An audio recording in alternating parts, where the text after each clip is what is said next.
Eric, what are we talking about here? What time frame are we talking about? Let me know what you're referring to about time frame. Not sure with that. But anybody out of the people who are watching us, I pay credit cards off every month. Bamboo, that's real, man. That's real.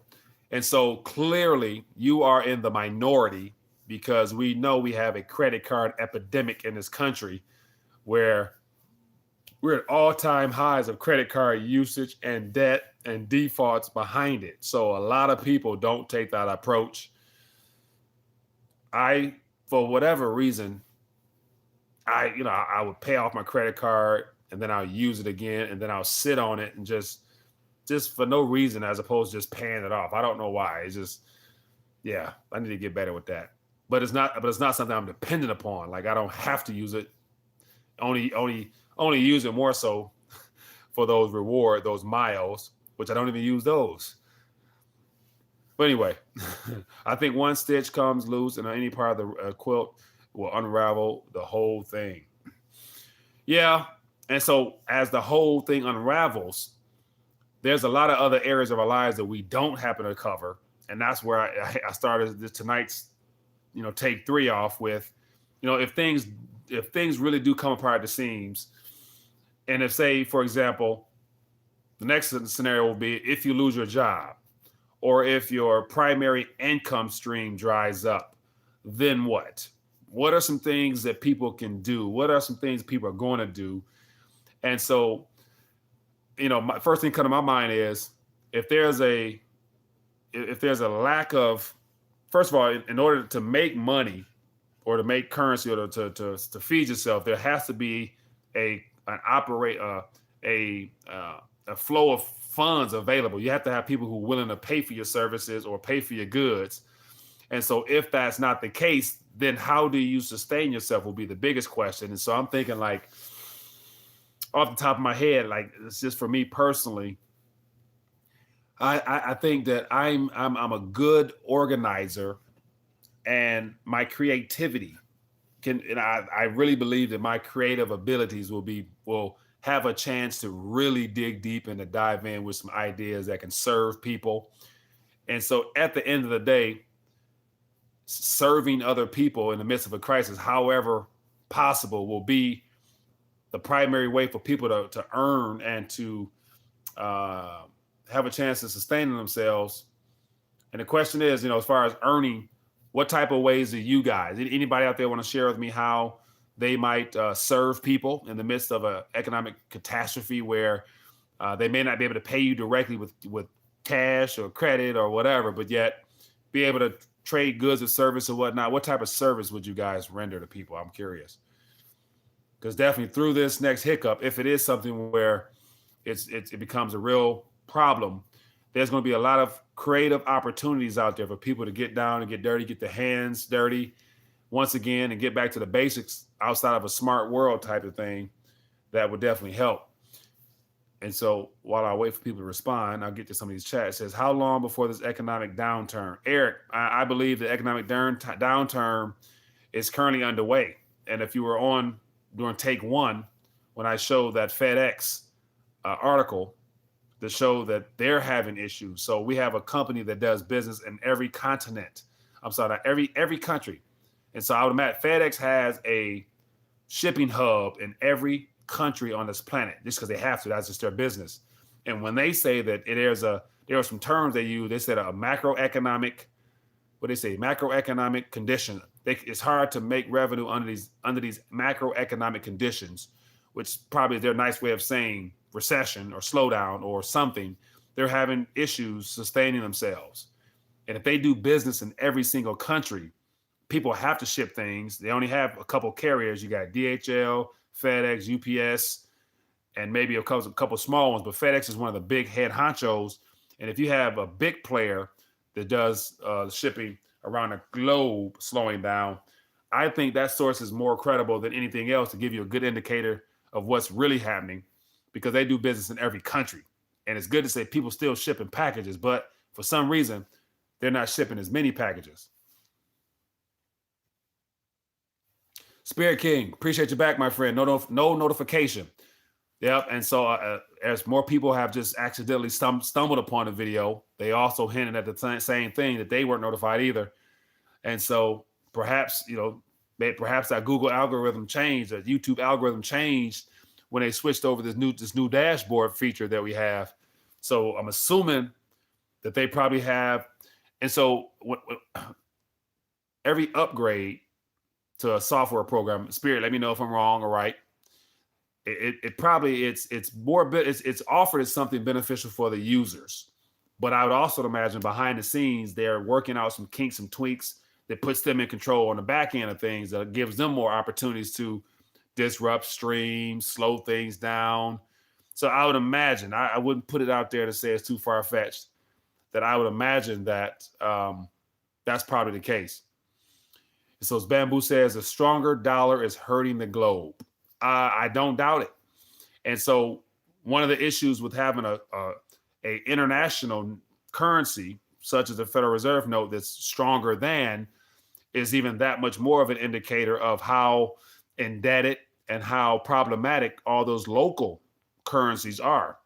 Because once again, you have, if you're not one of the G7 countries where your currency is internationally known and recognized and used as a trading vehicle, and people don't really invest in your country, then if you're a country such as, like, just say Tanzania or Zimbabwe or Peru. I mean, well, Peru got it agricultural, but a country that doesn't really do anything other than have one or two primary sources of income, tourism or agriculture, then your currency ain't really worth much, and you're gonna struggle, because how you gonna support yourself when everything you do is denominated in dollars? So every transaction outside of your country, you need to use dollars. And of course, dollars are more expensive to you because your currency ain't worth nothing. Then of course you're gonna struggle. And so what that does is put more confidence in the Federal Reserve note. So more people go looking for yield in their investments, so they buy treasuries, and that props up the dollar, making those national currencies that much weaker. It says, Mike, an update to the UI, YouTube UI would never affect the same code that streams this. Really? So I'm curious to find out what the deal is tonight, because Spirit, you said that you was watching some live streams earlier and they had the same issue. And so I'd imagine, if those YouTubes you were watching are smaller, bigger channels, they probably have some quality service, some quality equipment. So what are your thoughts on why things are lagging a little bit based upon what you've seen, Spirit? I'm curious. But it's possible they've some broken cables or something. Yeah, Mike says YouTube is doing its level best to slow down anyone who gets the truth out there or controversial media. 100%. Says not sure they know who Mike even is, but okay, Nick Connor. Yeah, I think I'm flying under the radar for now. That's a good thing. Allows me to just enjoy having a good, back and forth with people who are interested in the subject matter. But so far, we have, looks like 43 people watching, 42-ish, give or take. How many other people here? Would it be too far-fetched just to ask and to request to get the same amount of thumb ups, just because you hear? And I consider a thumbs up like a donation. You're just donating some love to the channel tonight. And so if you're here, you're taking time, you're investing in your time in the channel to get some communication back and forth from me through those in the chat. So I definitely would love to support. What up, Salim? And so definitely don't be afraid to give a thumbs up. I think it just shows your support and love there. It says, preparations, what do you think of that? Prophet Doom. Okay, man. I've of course can't help but to hear more and more people talking about reparations. And so I haven't really truly formulated a solid thought on it, because at this point, I wouldn't say I'm not going to jump on a bandwagon and say you owe me, you owe me past this and that because of my ancestors and the struggles that my family went through. But because what's fair? What would be a fair? What's fair? I mean, what would be labeled fair? Because here's the problem. I think there's no monetary number. There's no true reparations that could really pay for the amount of damage that has been done to an entire race, or races rather, for centuries. So you'll give me $1,000, $200, and a mule, and what the hell I'm doing a mule in the city? I can take some land though, but yet where the government land gonna come from? And so, of course, only government land that still available is off limits, because we know why, and that's all the federal land out in the Midwest and the West because of what's underneath the ground. So I don't think there's a way of fairly compensating people based upon all the bad things that's been done for centuries. So I'm not one saying you owe me this and owe me that, because there's no number you can put on it. So I'm not sure what people expect to get out of it. I would, even if they apologize, I mean, the people who caused the harm are dead, and their great grandchildren are still in power. So they're not sorry for it. They grew up in a system that has put them in control. So I really don't cover that much, just because I don't expect nothing, don't want anything. I would just prefer the truth come out, whatever that means. But good question as always. And it says the reparations were paid to the Jewish people, Native Americans, etc. What wasn't that fair? Baseman, I'm not even knowledgeable like that and all those details there, so I can't really speak on that.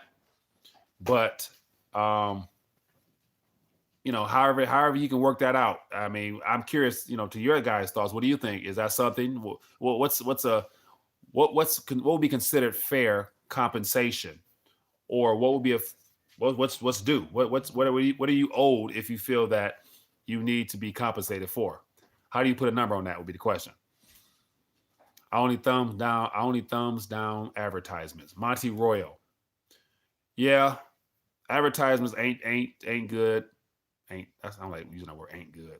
Advertisements are not good. But yeah, it's one of the things where for people who take time like this to create content and to share and to try to build a community, that it's the only way of monetizing. So I would love to get away from ads. If I had the support, as far as Patreons, if you guys want to support the channel via Patreon, I would love to drop the ads on my channel if I could have that type of support. But we haven't gotten to that point yet. It says we are slaves now. Bamboo, 100%. But we're enslaved. As of now, slavery doesn't have a color, as I mentioned before. We're slavery under the same system that has us trapped, because we're all dependent upon something that is privately owned and controlled. You guys know what that is. Hell, what's not privately owned and controlled that we need, that we have? Marty Ross said Bitcoin Cash address. I don't have a Bitcoin Cash address, but I do have a Bitcoin address. So if you go to rethinkingthedollar.com/donate, you can drop your boy something there, a charitable donation. I'd appreciate that. Not really a big fan of Bitcoin Cash. It says our food is nutritionless. What do you think? Instead of shinkflation is nutritionflation. Jose, good question there. What do you think about nutrition, about our food? I'm not. I mean, that's one thing that bothers me about living in this particular country in comparison to have lived outside the country in areas where I recall, like, literally being out in areas where the fruit is fresh, meat is fresh, just because the taste is different. And so what I would say is that in this current country, we're being poisoned intentionally. Everything we do is tainted.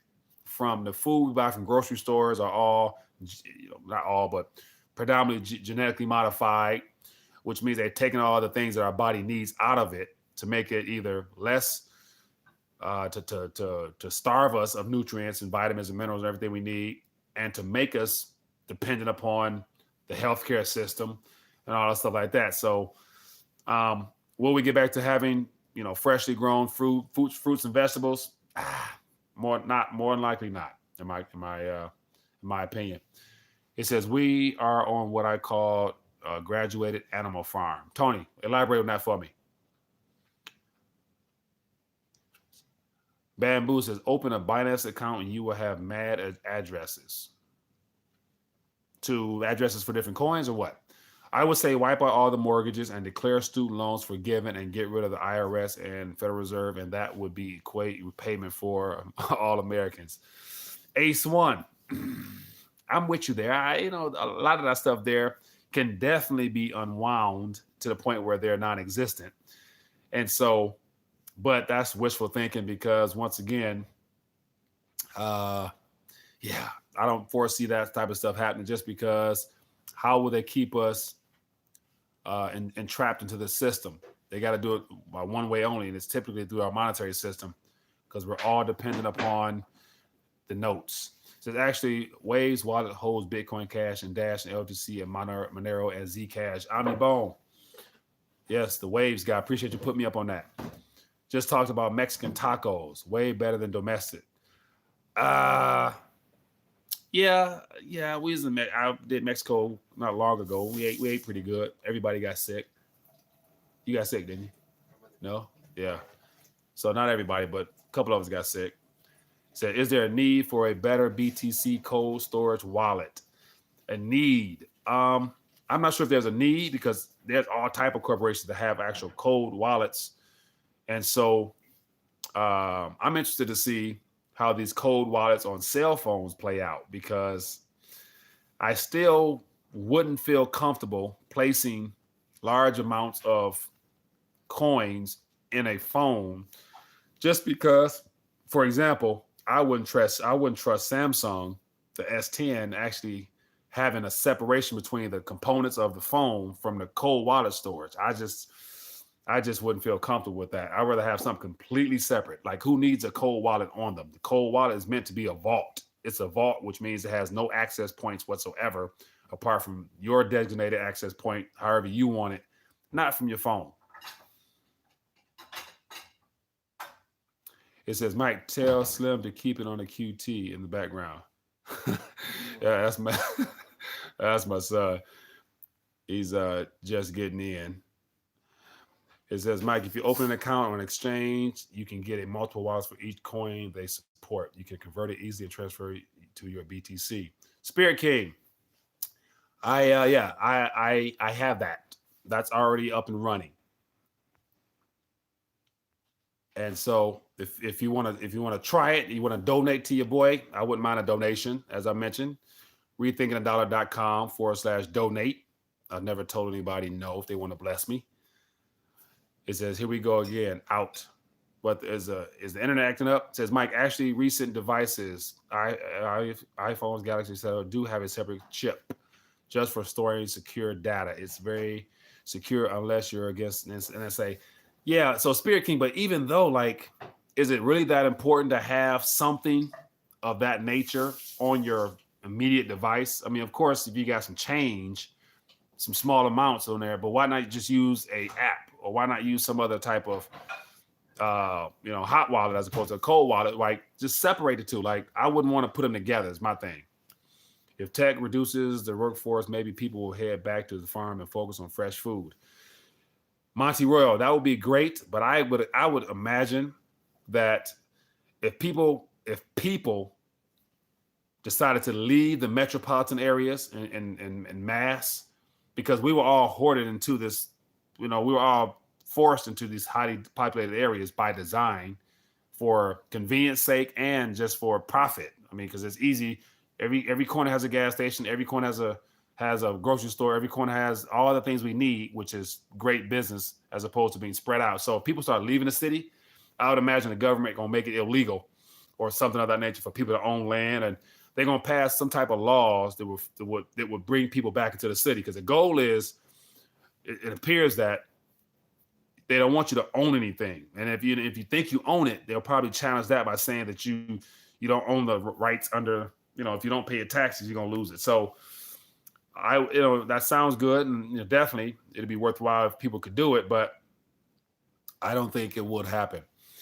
Fiat is my hot wallet. Yeah, I agree with that. Peter, it says Litecoin has gone up about 250% in 3 months.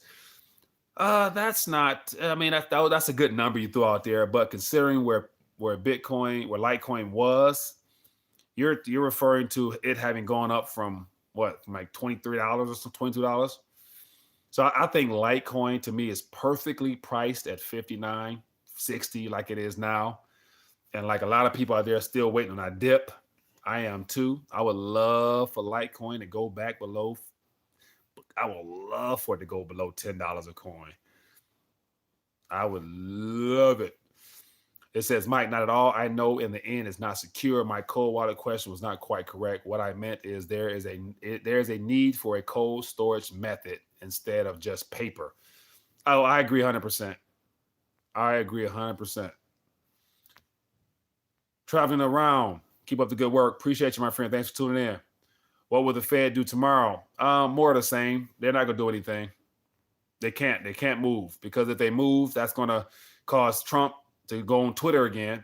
If they hike rates or do anything, if the Fed does anything to further this economic expansion, you better believe Trump going to get on Twitter and start calling out Jerome Powell and the FOMC, and he going to threaten to fire him again, and they're going to bring it back down.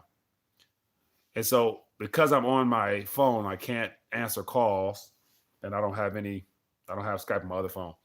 It says if you want a simple, cheap aquaponics system for the crib, and search for aquaponics for you. Aquaponics for you. All right. Yeah, I need to get into some of that stuff. Bruce McGrew, gold and silver. I am waiting for that dip. Ryan James, yeah, I would love a dip. That's why and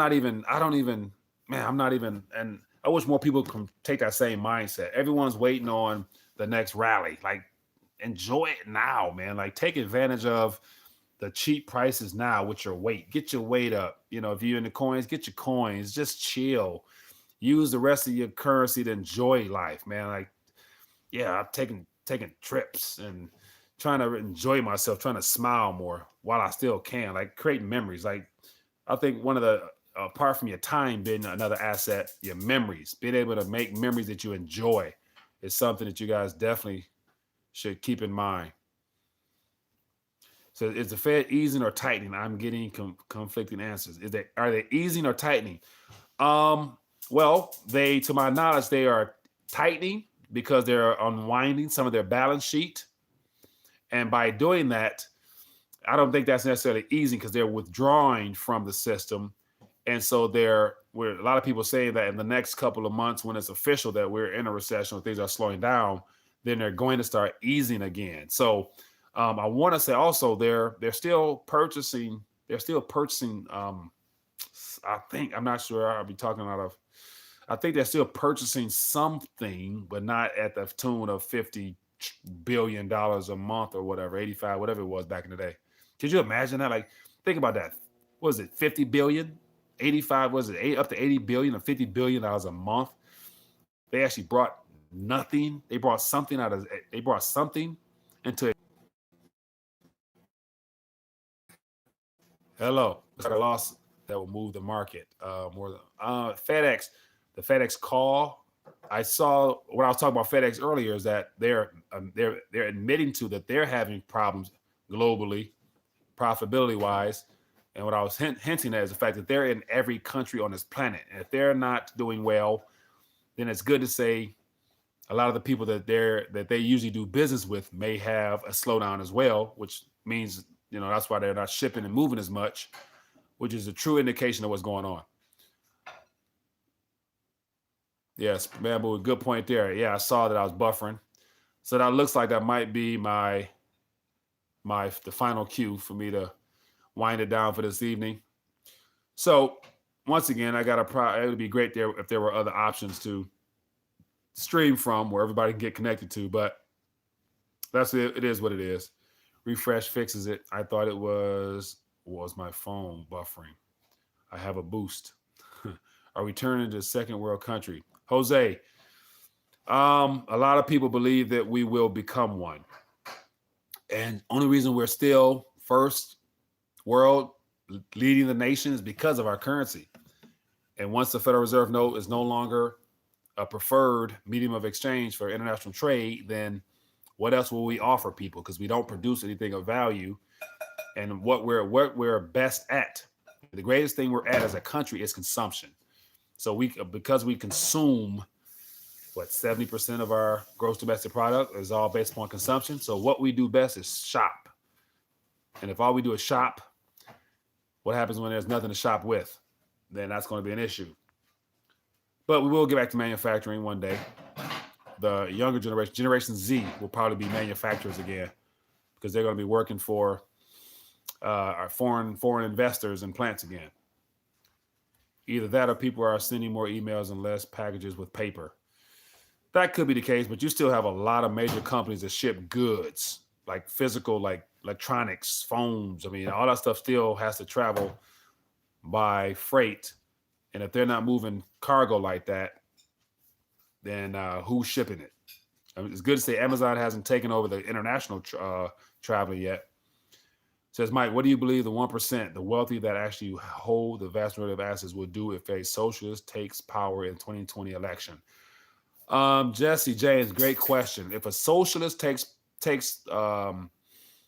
wins the election, I would imagine that all the 1%ers, those that are in the know, already are donors and will be donors to anybody. So one thing I've noticed is that the best way to position yourself so that you'll always be in the win-win is to make sure you fund everybody. So if I donate to everybody's campaign, I'm contributing to their future. They owe me. And so I would imagine that because I contributed to them, I scratch their back to help them win. They're going to scratch mine. So when stuff comes to that, tax the wealthy 85%, it's good to say that there'll be a loophole. There's always a loophole that the 1% that's designed for the 1%ers, I believe, that will make it possible for them to change the tax code, to do something, or relocate businesses, or find some way to wiggle themselves out of it. So I would imagine that no matter who's in office, 2020-ish and beyond, that of course they're going to try that taxation, tax the wealthy, but that's not going to work because it starts off that way because people are usually mad at people who own and produce a lot, or are smart with theirs. And so, but it always comes back to bite them. So once they go up on the tax for the 1%, it's going to trickle down to the 40 and then to 100. Jill, how you doing this evening? Appreciate you tuning in. Caesar, get your weight up, people. Definitely. It says 5 million in third world living conditions, 18.3 million in extreme poverty, 40 million in poverty, 400,000 modern slaves. Spirit King, where's that at?